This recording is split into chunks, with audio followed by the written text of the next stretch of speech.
है, जहां पहली बार बीजेपी की सरकार बनने जा रही है। मोहन चरण मांझी शाम 5 बजे सीएम पद की शपथ ग्रहण करेंगे। इस दौरान पीएम मोदी समेत कई दिग्गज नेता मौजूद रहेंगे।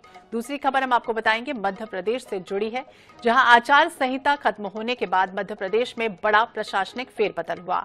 आईएएस राजेश राजौरा को मुख्यमंत्री डॉक्टर मोहन यादव का अपर मुख्य सचिव बनाया गया, तो संजय शुक्ला को सीएम का प्रमुख सचिव बनाया गया है।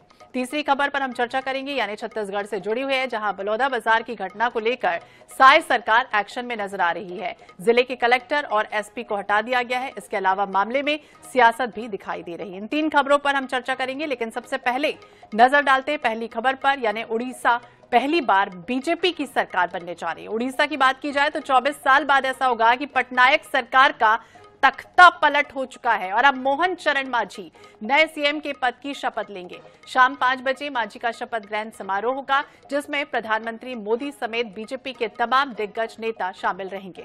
शपथ ग्रहण समारोह में मध्य प्रदेश के मुख्यमंत्री डॉक्टर मोहन यादव, छत्तीसगढ़ के सीएम विष्णुदेव साय शामिल रहेंगे। वहीं राज्य को 24 साल बाद आदिवासी सीएम मिला है। इसमें 2 डिप्टी सीएम भी होंगे।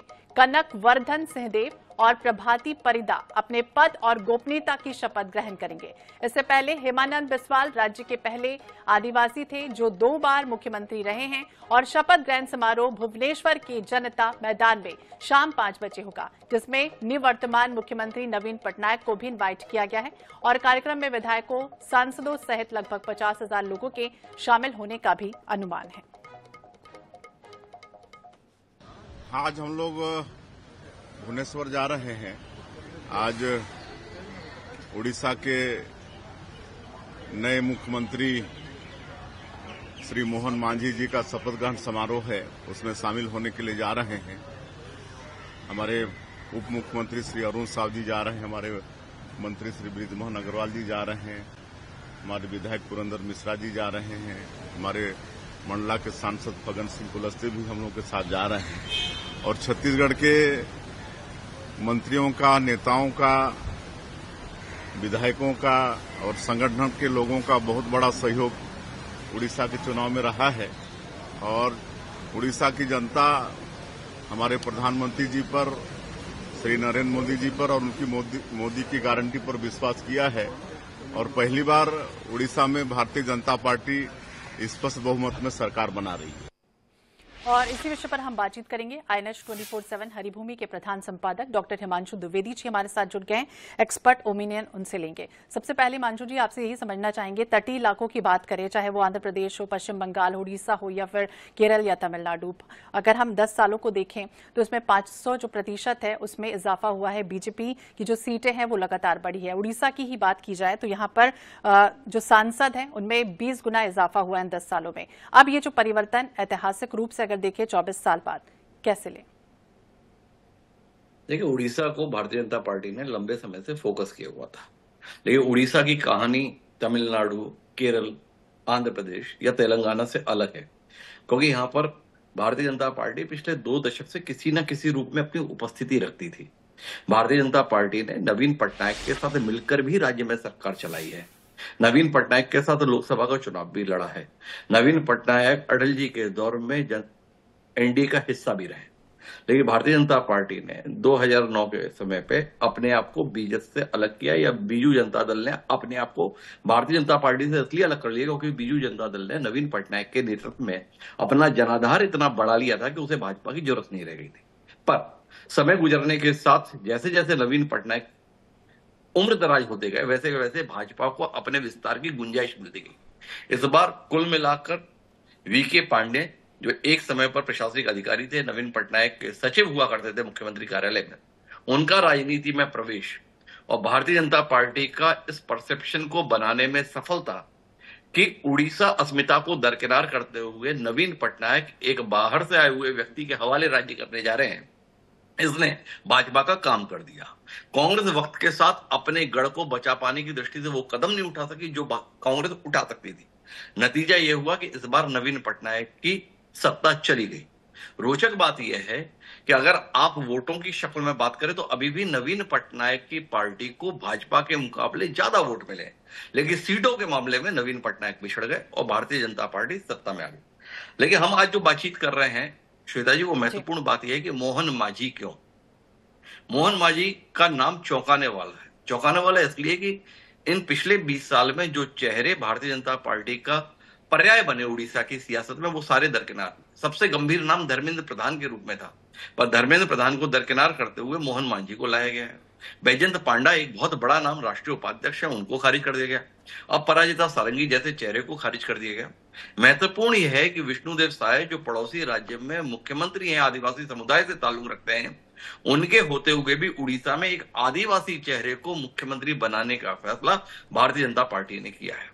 कुल मिलाकर समझ में यह आता है कि भारतीय जनता पार्टी आदिवासी समुदाय के बीच में वैसी ही पैठ स्थापित करना चाहती है जैसी पैठ किसी समय इंदिरा गांधी या राजीव गांधी के दौर में कांग्रेस की हुआ करती थी। और शक्ति संतुलन का भी एक नया क्रम भारतीय जनता पार्टी ने शुरू किया, जो हमने 3 राज्यों के चुनाव के परिणाम में देखा था। जब मध्य प्रदेश, राजस्थान और छत्तीसगढ़ में चुनाव हुए थे श्वेता जी, उस समय पर आपने देखा कि केवल मुख्यमंत्री नहीं चुने गए, मुख्यमंत्री के साथ ही साथ 2 उप मुख्यमंत्री का ऐलान भी भाजपा तुरंत ही करती है। ये मुख्यमंत्री के विवेक पे नहीं छोड़ दिया कि आप किसे मंत्री बनाएंगे, जो तथाकथित तौर पर प्रस्तुत है। अब भारतीय जनता पार्टी का केंद्रीय नेतृत्व ये बताता है कि साझा हुकूमत रहेगी, सत्ता में साझेदारी रहेगी। एक मुख्यमंत्री के साथ 2 उप मुख्यमंत्रियों की परंपरा को लगभग भारतीय जनता पार्टी ने अमली जामा पहनाना शुरू कर दिया है। उड़ीसा में भी 2 उप मुख्यमंत्री का ऐलान किया है और इसमें सामाजिक समीकरण दिखता है। एक आदिवासी समुदाय से ताल्लुक रखते हैं, कनक वर्धन सिंह अगड़े से आते हैं, पारदी जी पिछड़े से आते हैं। तो कुल मिलाकर भारतीय जनता पार्टी आने वाले समय को देखते हुए राजनीति कर रही है। किसी एक व्यक्ति को बहुत महत्वपूर्ण नहीं बनने दे रही है, सभी समुदायों को खुश करने की कोशिश करती है। और इसी क्रम में अगर आप देखें तो आज फैसला उड़ीसा का हुआ है, पर कहीं ना कहीं निशाने पर झारखंड है। झारखंड के आदिवासियों में यह संदेश है कि भाजपा आपकी सही पैरोकार है, ये आज के फैसले से दिखता है। मंजू जी, ये तो आपने ठीक कहा। और नवीन पटनायक को अगर हम देखें तो वो उनकी जो पैठ लंबे समय से बनी हुई थी वो किसी से छिपी नहीं है, लेकिन मोहन मांझी, और हमने ये भी देखा विधानसभा चुनाव में लगातार नए चेहरों को भी जगह दी जा रही थी। और इस समय मोहन मांझी क्या परिवर्तन ला पाएंगे? जो उम्मीद वहां की जनता लगाए बैठी, कई तरह के वहां पर समस्याएं हैं, चाहे वो शिक्षा की बात हो या फिर बेरोजगारी की। देखिए, मोहन चरण मांझी एक नया चेहरा है। मोहन मांझी को केंद्रीय नेतृत्व के साये में काम करना है। अभी आप देखें तो तीनों राज्यों में, मध्य प्रदेश, छत्तीसगढ़ और राजस्थान में, दिल्ली का दखल साफ तौर पर दिखता है। तो उड़ीसा जैसे राज्य में तो दिल्ली का दखल और भी ज्यादा दिखेगा। तो मोहन मांझी मुख्यमंत्री बन रहे हैं, पर मुख्यमंत्री के तौर पर सत्ता उनके हाथ में नहीं रहेगी। दिल्ली का दखल रहेगा, दिल्ली के दखल के साथ रहेगा। नवीन पटनायक की सरकार ने उड़ीसा को कोई बर्बाद नहीं किया है। नवीन पटनायक का आज भी जनाधार है। मैंने फिर कहा, आप वोटों की शक्ल में देखें तो आज भी उड़ीसा की जनता ने वोटों की शक्ल में नवीन पटनायक को कहीं ज्यादा भरोसा दिखाया है बजाय भाजपा के। पर भारतीय जनता पार्टी के लिए चुनौती ये होगी कि जिस प्रकार की जन कल्याणकारी नीतियां नवीन पटनायक की ताकत बनी थी, नवीन पटनायक की पहचान बनी थी, उन योजनाओं को चालू करते हुए नई घोषणाओं को अमल में लाना। छत्तीसगढ़ ने उड़ीसा में भारतीय जनता पार्टी का सत्ता में आने का मार्ग प्रशस्त किया है। भारतीय जनता पार्टी के 2 बड़े ऐलान उड़ीसा में थे। एक, धान की खरीद 3100 रुपए के हिसाब से की जाएगी प्रति क्विंटल, और दूसरा था महतारी बंधन योजना। इन 2 ऐलान के क्रियान्वयन ने ही भारतीय जनता पार्टी को छत्तीसगढ़ में ऐसी मजबूती दी है। भारतीय जनता पार्टी के लिए अब चुनौती होगा इन योजनाओं को क्रियान्वित करना। सत्ता में आने के लिए घोषणाएं तो कर दी जाती है, पर क्रियान्वयन में राज्य का बजट बिगड़ जाता है। तो कुल मिलाकर उड़ीसा की जनता को एक नई आशा दिखी है भाजपा के साथ में। भाजपा के लिए चुनौतीपूर्ण होगा इन योजनाओं को उसी तरीके से क्रियान्वित करना जिस प्रकार से विष्णुदेव साय की सरकार ने छत्तीसगढ़ में क्रियान्वित करके दिखाया है। चाहे वो 3100 रुपए की धान की खरीदी है और चाहे महतारी बंधन योजना। तो अब विलंब अगर करेंगे तो नुकसान होगा, विलंब नहीं करेंगे तो निश्चित रूप से उड़ीसा में भारतीय जनता पार्टी को अपने पैर जमाने में मदद मिलेगी। भारतीय जनता पार्टी के लिए अभी भी नवीन पटनायक की मौजूदगी एक चुनौती के तौर पर है। तो बिल्कुल क्या कुछ होता है आने वाले समय में फिलहाल देखना होगा, लेकिन नजर बनाए रखिए मंजू जी। और भी हम चर्चा करेंगे आपसे अन्य विषयों पर। और चलिए